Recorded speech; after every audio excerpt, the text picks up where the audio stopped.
नवनिर्वाचित भटली विधायक कुशनपुरी स्थित बासभवन में भटली ब्लॉक दधिवामन कलाकार संघ पक्षर आज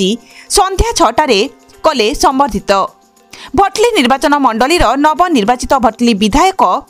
इराशिष आचार्य को भटली ब्लॉक दधिवामन कलाकार संघर उपसभापति भाग्यधर बेहेरा, संपादक निरंजन रथ, सह संपादक मीनकेतन मेहेर, किशोर मेहेर, श्रीकांत नायक, भगवान गर्तिया, महिपाल सतपथी, बुलू प्रधान, मानवरंजन साहू, आसाराम खमारी, गोविंद पाइक प्रमुख कलाकार बासभवन में पहुंची इराशिष आचार्य को पुष्पगुच्छ, पुष्पमाल्य और उपढौकन दे संबर्धित करथिले।